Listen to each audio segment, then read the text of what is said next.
श्री गणेशाय नमः। प्रणमं शिरसा देवं गौरीपुत्रं विनायकं भक्तावासस्मरे नित्यम् आयुकामार्थं सिद्धये। प्रथमं वक्रतुण्डं च एकदन्तं द्वितीयकं तृतीय कृष्णपिञ्जाक्षं गजवक्त्रं चतुर्थकं लम्बोदरं पंचमं च षष्ठं विकटमेव च सप्तम विघ्नराजेन्द्रं धूम्रवर्णं तथाष्टकं नवमं बालचन्द्रं च दशमं तु विनायकम् एकादशं गणपते द्वादशे तु गजाननं द्वादशे तानि नामानि त्रिसन्ध्येय पठे नरः न च विघ्न भये तस्य सर्वसिद्धिकरप्रभो विद्यार्थी लभते विद्यां धनार्थी लभते धनं पुत्रार्थी लभते पुत्रान् मोक्षार्थी लभते गतिं जपेत् गणपति स्तोत्रं षडभिमासे फलत्लभ्य संवत्सरणे सिद्धेन च लभते नात्र संशयाष्टभ्यो ब्राह्मणेभ्यो लिखित्वा या समर्पये तस्य विद्या भवेत् सर्वा। गणेशस्य प्रसादकाय श्री नारद पुराणे संकटनाशनं गणपति स्तोत्र संपूर्णं श्री गजाननार्पणमस्तु श्री कृष्णार्पणमस्तु शुभम भवतु। गणपति बप्पा मोरया। गणेश जी को सबसे पहले सबसे प्रिय है मोदक। तो मोदक के लिए जो भी ग्रेडियंट्स लगते हैं उसमें ये खोपरा है, नारियल का ताज़ा भी ले सकते हैं ऐसा ये। उसके बाद ये इलायची पाउडर है, इसमें जायफल और इलायची जो कि सबसे आखिरी में जब पूरा ये भरने का तैयार हो जाएगा मोदक के अंदर तब वो उसको लगाते। उसके बाद बादाम है, काजू है, किशमिश है और ये जो बॉटल रखी हुई है इसमें अच्छा प्योर केसर है। हम हमारे इसमें प्रसाद में भगवान जी को जब भी चढ़ाते तब 5 तरह के यह जो काजू किशमिश और ड्राई फ्रूट्स रहते हैं वो उसमें डाल के जिससे कि वो उसका भी प्रसाद उनको बहुत पसंद है।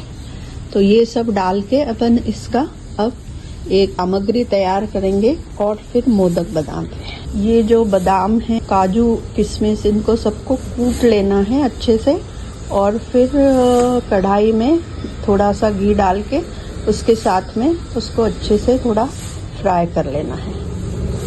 ये जो ड्राई फ्रूट्स है उनको मैं कूट रही हूँ ऐसे, इस तरह से को कूटना है। इसमें मैंने पहले घी डाला है, काजू डाले, फिर किशमिश है और बादाम है। ये इतना मैं ऐसे पीस लूँगी थोड़ा सा दरदरा और फिर इस फ्राई में अपन आगे का तेल में डाल के उसको भुनेंगे। आणि मैद्यामध्ये थोडं मोहन टाकायचं अंदाजाने की ते छान असे खुसखुशीत झाले पाहिजे या आयटमने। त्याच्यात मोदकच आहे। आणि मग आता दुधामध्ये हे मळणार आहे।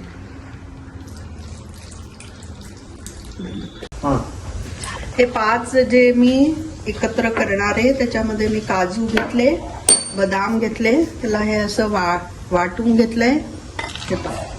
हे वाटलं,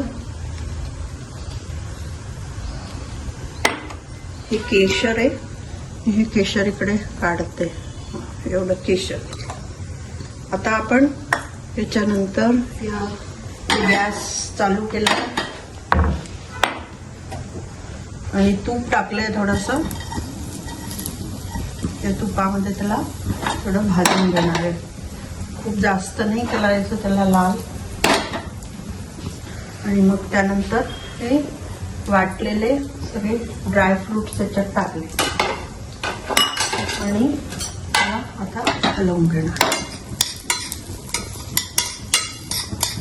हे असे थोडंसं लाल होईपर्यंत त्याला असे पकून जाईल तुपामध्ये। आणि मग थंड झाल्यानंतर याच्यामध्ये विलायची पावडर आणि जायफळ आहे आणि हे केशर आहे, हे टाकणार आहे।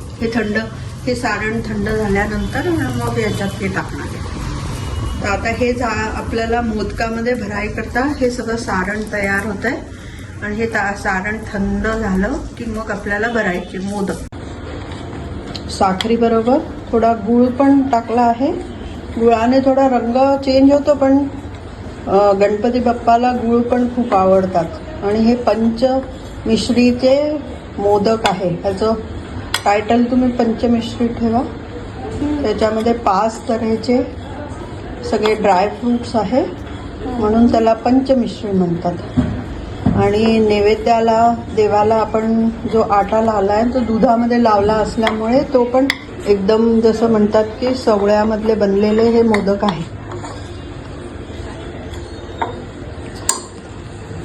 पुऱ्यांच्या साईजमध्ये लाटले आहे आणि आता हे आता भरले जातात ते.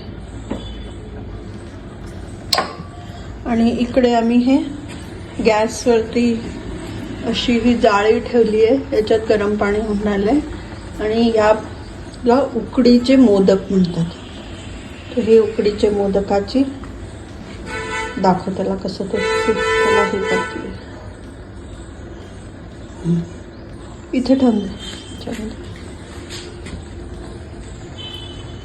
आता हे मोदक कसे बनणार आहे आणि मग आम्ही त्याला उकड देणार.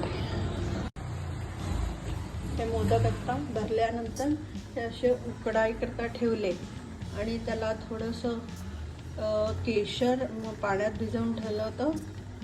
आणि हे गरम गरम उकडीचे मोदक रेडी आहे. त्याच्यावरती हे पाहे तुपाचं तूप सोडायचं असं, तर ते आपोआप विरघळत आहे. म्हणून आता हा देवाला नैवेद्य दाखवला जाईल. आणि फायनल उकडीचे मोदक तुम्ही पण असेच गरम गरम खा.